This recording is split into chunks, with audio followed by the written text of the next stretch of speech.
You are listening to the ERP, Organizational Change Journal, a podcast brought to you by Nestle and Associates. I want to drill further into this idea of innovation. And in fact, I'm going to borrow another one of your articles called Be Purposeful and Innovative. You mentioned there in that article that there are some key areas to be mindful of. And you state that through purpose and innovation, we can change the world around us. It's happening in medicine, technology, multiple other spaces. You can make it happen in your sphere as well. So I would like to discuss these over the next few questions, actually, Jennifer. And the first question to that article is define your purpose. You talk about defining your purpose and how critical that is to being purposeful and innovative. Can you tell our listeners more about that idea? Yeah, I'd be happy to. So when we're thinking about engaging and aligning our stakeholders, clearly articulating a greater purpose beyond today's tasks is critically important, as well as thinking creatively and innovatively as we work to achieve it. So I'll share, I recently participated in an industry conference, and the CEO of a large pharma company was sharing his vision of the organization's impact over the next 3 to 5 years. And what he spoke about was simply the financial results that they'd be looking to achieve. Now, I understand the need for solid financial returns as much as the next person, but sharing a one-dimensional vision that focused solely on dollars and cents is just rarely inspiring, especially in today's world. First, many of us are looking for greater meaning in the companies that we choose to work with. You can look at also recent narrative from BlackRock CEO Larry Fink and other major investors that are urging executives to articulate a role for their companies beyond profit making, implying that doing so will affect their valuation. So it's why I advocate for and coach leaders to be reflective of both their own purpose and their organizations. So to your question, we need to ask yourself, what do you believe in? What are you willing to take brave steps for? What inspires you to be courageous? And then take a pause to reflect on these questions so we can articulate values, what you find energizing, and let that serve as a compass for navigating forward. And as the leader of an organization, you should be asking these questions of yourself and of your stakeholders. Again, their perspectives foster stronger ideation, lend greater depth and breadth of understanding, and inclusion of their inputs also increases alignment and strengthens strategy execution as you move from where you want to be today into tomorrow and beyond. That's great. I think tactical advice.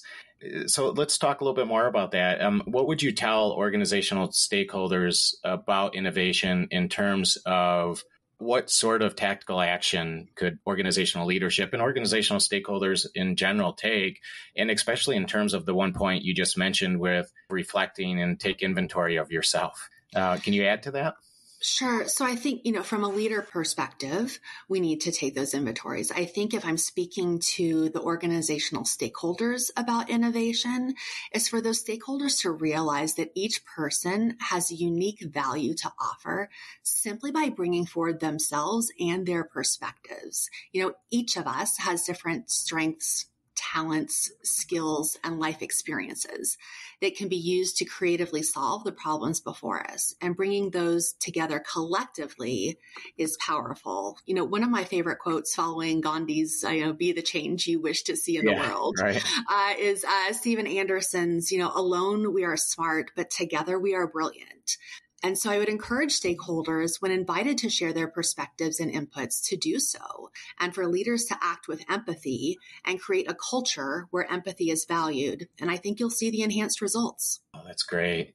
I want to talk with you a little bit about, in that same article, Jennifer, Be Purposeful and Innovative, you talked about this idea of focus.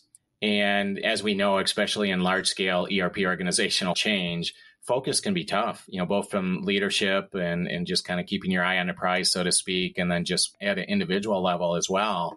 What can you tell our listeners about the value of focus? Any advice there? Yeah. And how can you be tactical and deliberate about maintaining focus?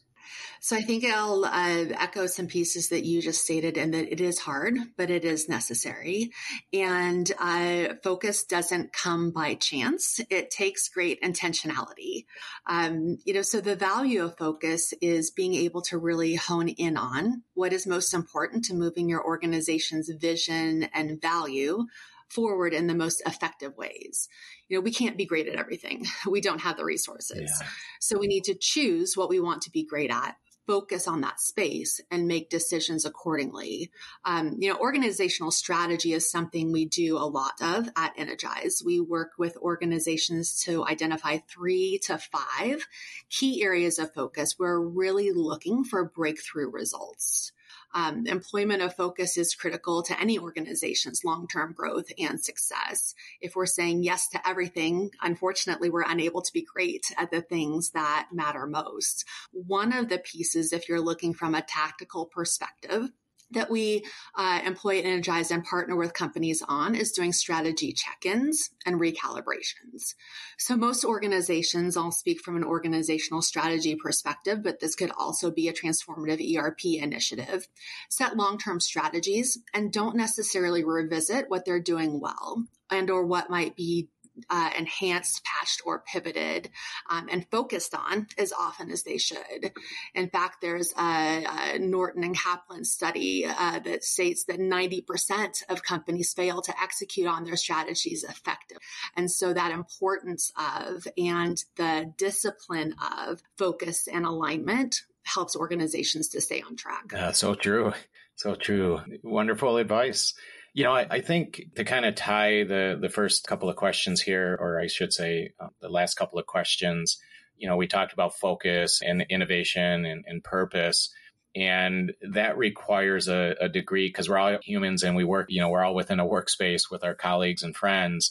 What can you say in terms of building relationships in order to accomplish purpose and innovation and focus? Is there a relationship there and how valuable is it? Yeah, so I think there's a couple of different pieces when you think about relationships in those space. So, purpose guides effective innovation, and we need to know what we're aiming for and the aspirations of our efforts. Relationships between each other are critical to ideation, to alignment, and to execution. No transformational initiative is successful in a bubble. Yeah. We all have blind spots. Mm-hmm. So while, again, one mind is good, many minds with a diverse set of perspectives is better. As human beings, we do have needs for connectivity. We want to be involved with meaningful projects and activities, and we can often be challenged to think more boldly about our capabilities. I love the story of JFK's moonshot. It was about people from a variety of backgrounds and experiences coming together to see how they could put someone on the moon. And at first they said, can't be done. But, they were re-challenged. And, when they let go of pre-existing ideas of what was possible, when people really came together as a cohesive team, valuing each other's perspectives, listening authentically, clearly, absorbing, not only did they put someone on the moon, but they actually realized they had the expertise that would have allowed them to do so 10 years prior. Yeah. And so you can see how important that relationship piece is, that listening to each other, working cohesively together is to any transformational initiative.